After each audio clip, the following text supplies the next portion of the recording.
Shaping Ourselves and Our Children is a child development programme that marries together social and cultural diversity. And it was developed, I suppose, because we saw a gap around the need for social and emotional development for children within the home and how parents can support that development. The SOOC programme is really designed to assist parents to help their children see diversity as a positive rather than as a negative thing.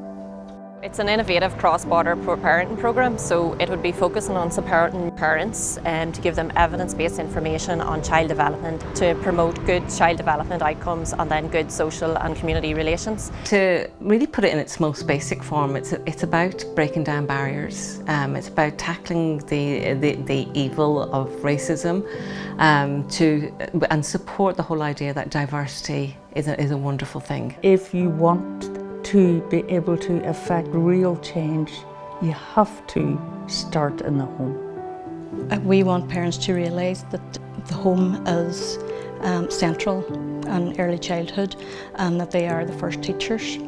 So it is important for the parents to realise how crucial their role is. So much empirical evidence available now over the last 20 years that shows that brain development, a child's brain development, is based on the relationship with a caring adult. That is how brains are built.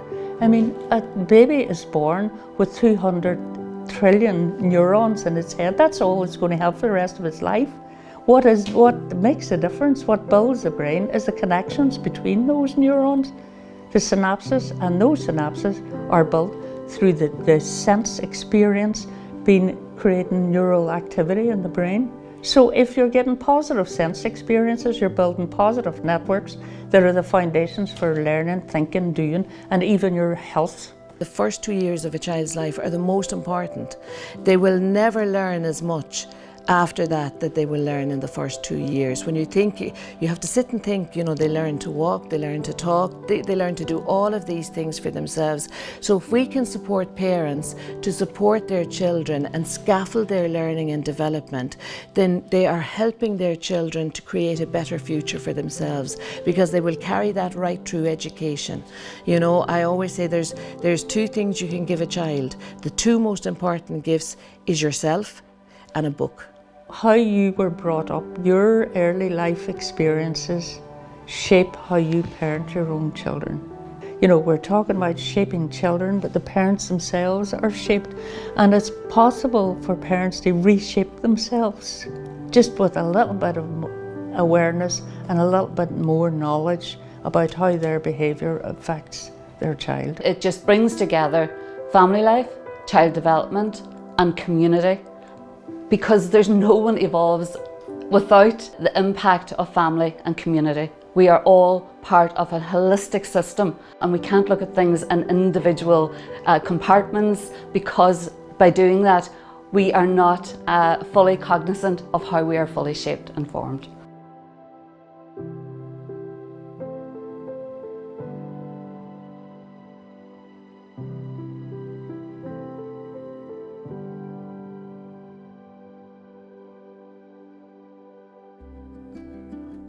We all know that as children are growing up, what mommy or daddy says, they take it in and they'll regurgitate the same information. So it's about making parents more aware of how they're speaking and talking around their children. Why those lovely wee people grow up to be the adults that they become, and also how we learn the different ways that we think and behave towards others.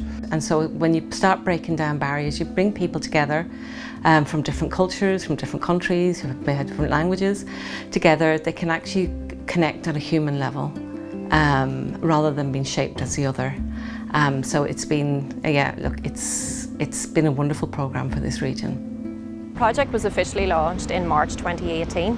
So the start of the project was basically about getting the resources ready, kind of getting the foundations of the programme ready, so that then we could obviously put out recruitment drives to recruit facilitators. Then we would have trained them up, and then we would have had pilot programmes. Our first programme was ran in Strabane in June 18. Shaping Ourselves and Our Children have been so fortunate with the partners that we have on board. LifeStart Services in County Donegal, LifeStart supporting parents in County Sligo, Dunluce Family Centre in County Derry, and SureStart Bernardo's in County Tyrone. And then of course our expert partners, The Junction, who are based in County Derry, Londonderry. And the LifeStart Foundation, where the whole programme came from. The LifeStart Foundation mission is to improve child development outcomes by helping parents and supporting parents by giving them knowledge and information on how young children develop and learn. The SOOC programme is a kind of merging of the skills and knowledge base of the LifeStart Foundation and our staff, and with people from The Junction who have expertise in diversity education.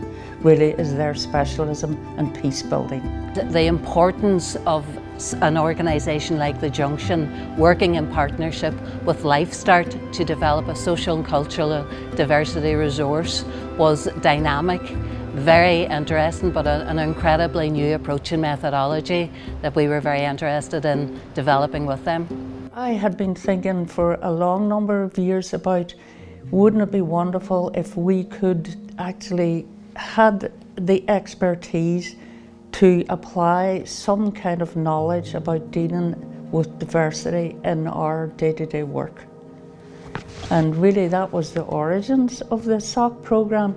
From my view, I would see that community relations and building good relations is the most important thing. In LifeStart, of course, it's a child development is the most important, but that made the tension really interesting, very dynamic, and at the end of the day we were able to sit down, go through the programmes and marry them so that the child development would fit alongside the parents' needs to look at their own prejudice. So it was a very interesting approach. The family is the mechanism whereby culture is reproduced, and it's also the mechanism whereby inequality is reproduced, because if children fail at school, they fail to achieve at school, they fail to get a proper job, and then their children are also disadvantaged. So that's inequality is reproduced because the kind of structures in our society that cause inequality become embedded in the person, and they become embedded in the person in their home life. That's how it all starts. Derry is a walled city in Northern Ireland. We are a border town.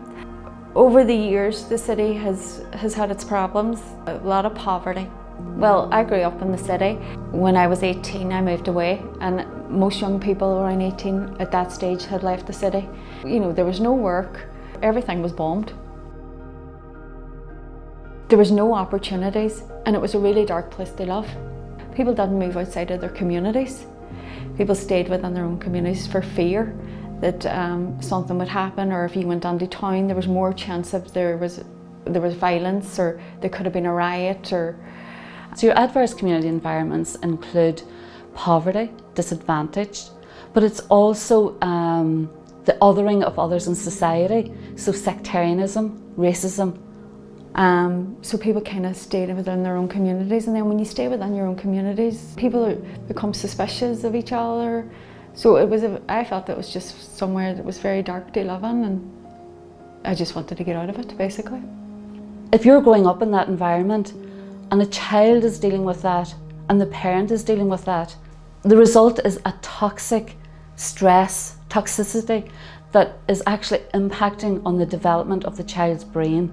It's not seen, but it manifests itself later in life through illnesses, and depending on the number of adverse childhood experiences and adverse community environments that a child deals with, it can actually take 20 years of their life.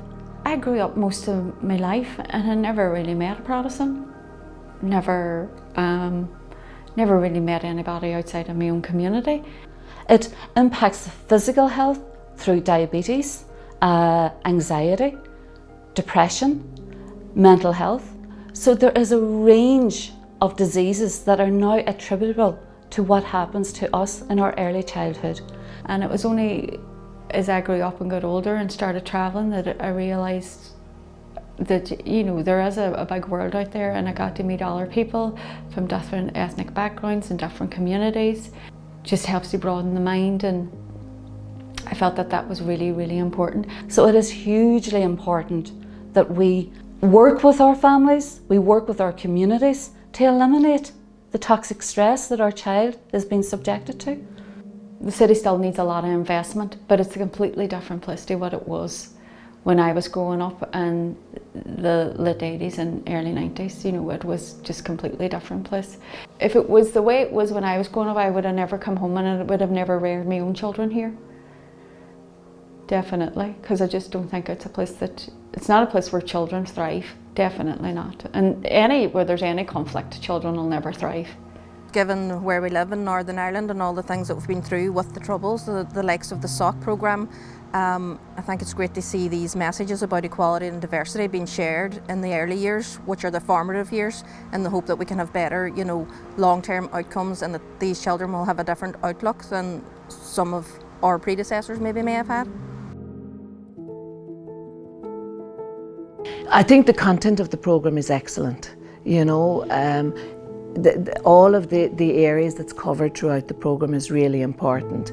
But then when you get people together from different cultures and different backgrounds, that is just, it's a treasure to have those people in the one room, and learning, that peer learning that comes from a situation like that is really important. I'm working with people from different nationality in Ireland, so such as Kurdish and Arabic group, which is SOOC made so many changes to them and helped them to change a little bit of the cultural habit they followed to that today. I always believe that whenever someone knows better, they do better. So once a parent learns about the different sections of the SOOC programme, you know, such as the foundations of child development, how children learn self-esteem, how children learn about relationship patterns such as attachment, how children then and parents learn about how to manage difficult behaviour and what's behind that difficult behaviour, that challenging behaviour, how parents learn about the words that they use and the way that they use them, and how children interpret those words.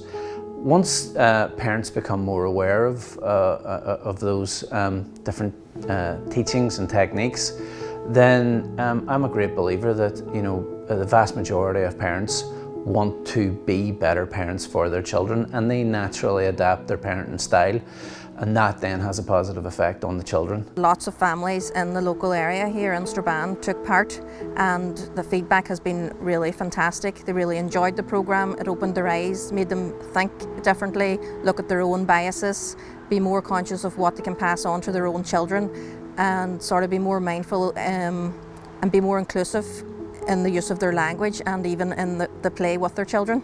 They didn't give the opportunity to the children to talk to them, and they didn't interact with the child's play. But now SOOC made all the positive changes in the house. Well, you have to get a license to drive a car, you have to get a license for a dog. You know, you're handed this baby and what, there's no training, there's no license, there's no, you know, I think it's important. I felt it was important to get involved in the parenting programme myself, and I'm really, really glad I've done it. It's about getting in early with parents, and the changes we can make now are far-reaching because they will go with children right into adulthood, you know, so it's about getting those messages out really early for parents, for their children.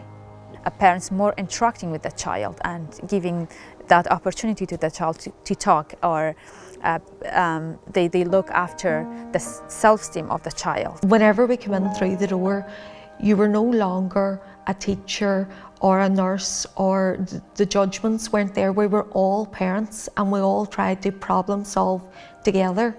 Probably the most significant thing I learned was about the development of children. I was fascinated whenever they showed us, you know, the brain scan of a child an orphanage, and a brain scan of a child who has been stimulated, you know, what you'd expect in a normal society, and I just, like, I thought, I need this, I need all this information for my child, you know, and I'm really, really glad that I'd done it.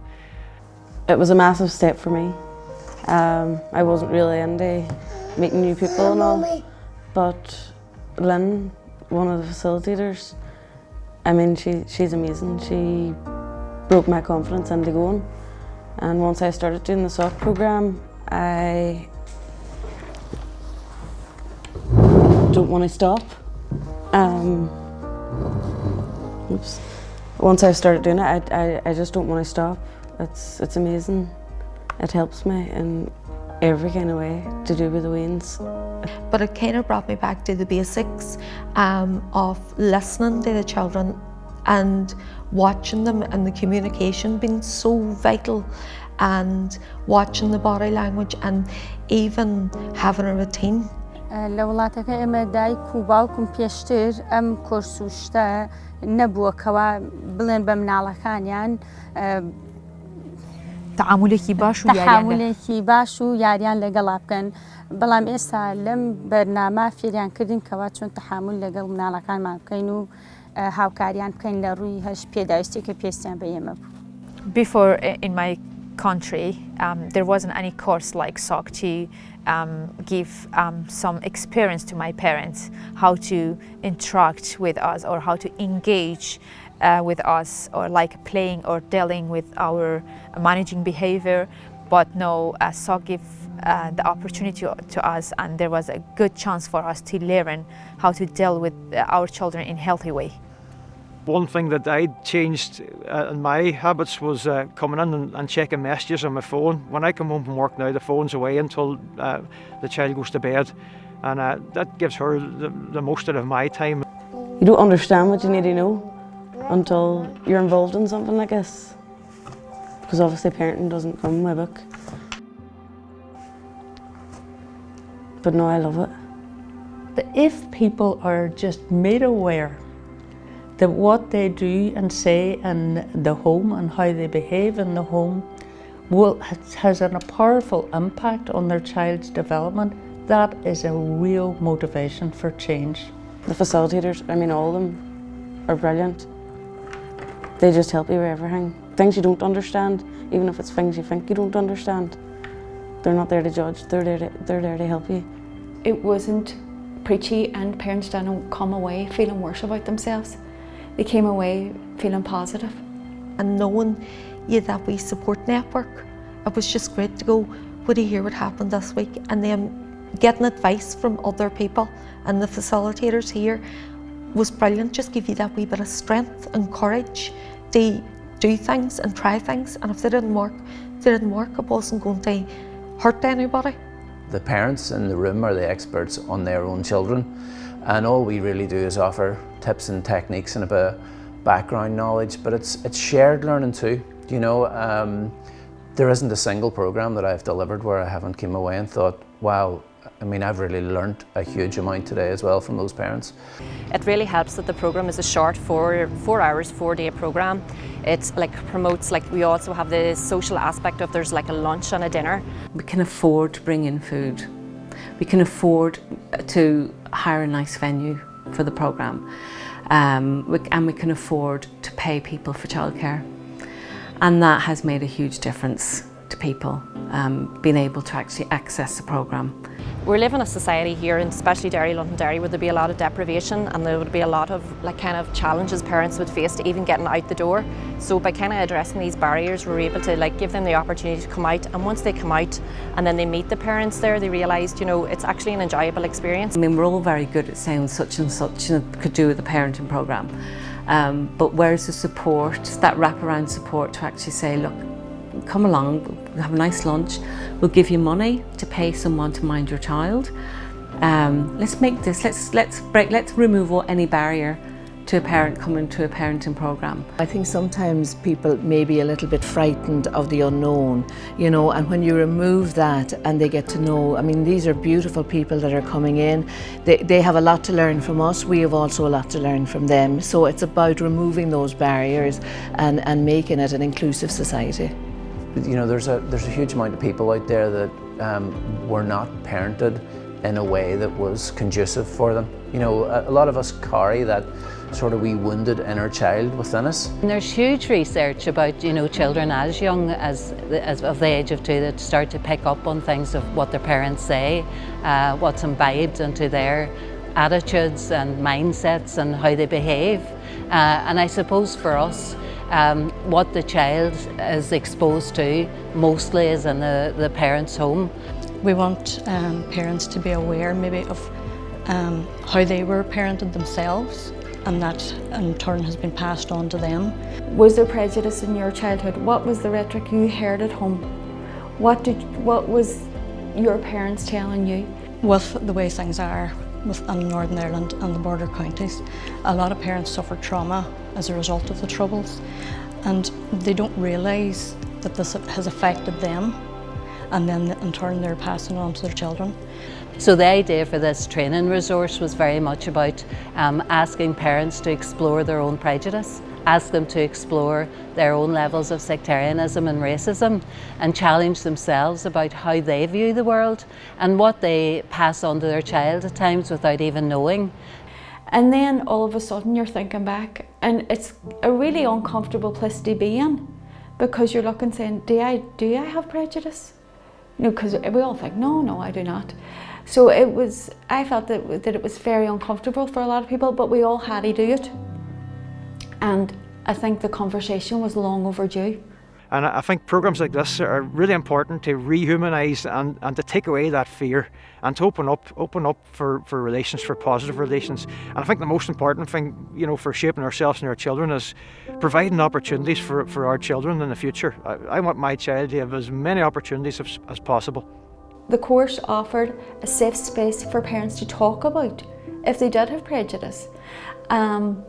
And to have an open discussion in a safe space, and they knew that that was never going to be carried out of the room, and that was part of the contract of coming to do the course, that anything that was said within that room was a safe space. So people felt comfortable to explore their own prejudice and talk about that openly within a room. In those conversations with each other, what we're also doing is helping parents now heal some of that hurt about how they were parented as well, and then they get to choose the good things about the way they were parented and not to pass on the things about the way they were parented that felt it didn't work for them. So it's a lovely symbiotic relationship of, you know, in the way the course is delivered. We're now living in an ever more diverse society, and we want our children to appreciate that and to be able to go out and be accepting of everybody. What can start as unknown can be known, and we can move through that and find out that we're all just parents trying to raise our kids, love our kids. We want the best for them, and we want them to be the best human beings they can be in the world around them. Think about the type of father that you want to be and the type of relationship that you want with your child.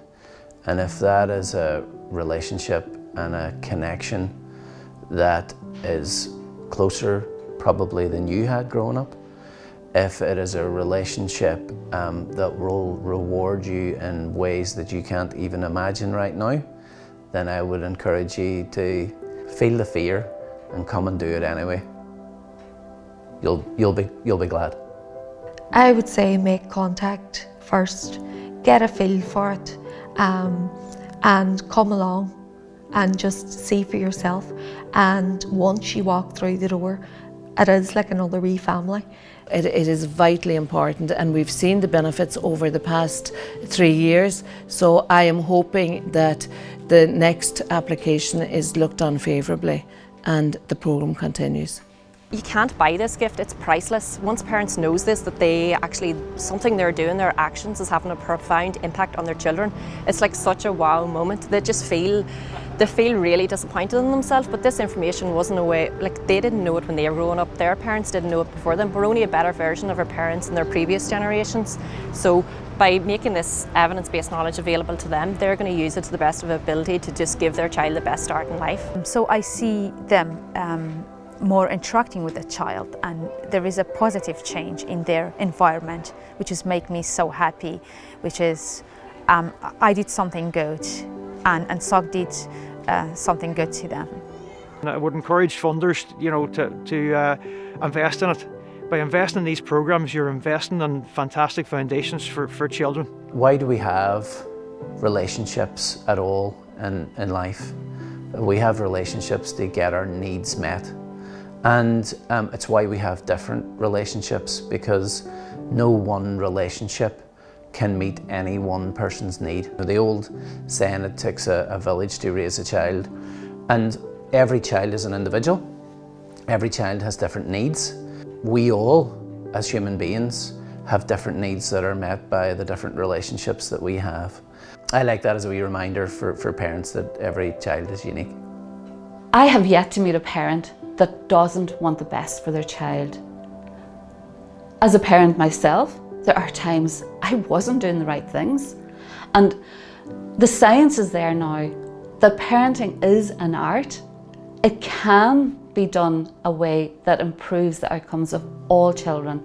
And all children deserve positive outcomes in life. And that's what SOOC is about. Someone suffering racism in Kerry is the same as someone being targeted for being Catholic or Protestant in Northern Ireland. So I'd like to see it as an all-Ireland programme. As I'm from Kurdistan, and I feel like SOOC is a beneficial programme for the parents. So I would like to move SOOC into my country to give that skill to other parents, to help them to understand more about how to deal with the child's behaviour, how to deal with a child's empathy, which is very important, and I felt that ignored from my country in most places. It's not a whole lot, but in most places, and I would love to do that in future. You're giving a child a better start of life, you're giving parents the gift of this information to help their children. Like, it's priceless, you can't buy this. I would like to see it kind of rolled out throughout Ireland and the UK. I can see it kind of happen like that there. At Bernardo's, part of our basis and values is that we always work with hope, and we feel that the SOOC programme was one of those programmes that offered real hope to our families. I think it's very exciting. I think that given the success of this particular programme, I would be hopeful that Life Start move on to another phase. Not only doing the work that we have begun in this phase, because it has been so important and it has embedded a lot of new ideas and approaches and methodologies that have worked very well, but I would like to think that maybe into the future that it would progress maybe onto other levels and have even a wider outreach, and maybe tackling some of those big issues that we have yet to approach and develop. And I would like to think that their partnerships will expand as well. So I think it's very open but very exciting for the SOOC programme in the future. What we had planned to do was unique. It's never been done before anywhere, to my knowledge, in the world, and yet it's applicable everywhere in the world, because it's not just about the conflict in Northern Ireland, it's about gender inequality, it's about treating people with a different sexual orientation, it's about differences based on social class, it's about differences, any kind of difference. But we really are excited because we know that there is a need for a SOOC too. Whenever we started in 2018, we didn't have to deal with the fallout of Brexit, and there is so much now that is coming to light again, undercurrents of sectarianism beginning to raise its ugly head, and we're also dealing with the fallout of the pandemic. In the last 2 years, children that have been born to a very different world. Children are seeing masked faces. They don't know what a smiling face is like out in their communities. They're not getting out into their communities. So the need for SOOC in 2018 was great. Going forward, the need for SOOC 2 is even greater. And We want SOOC 2 to cover all of Northern Ireland and all the border counties because we see the good that it does. And back to that, how can we quantify it?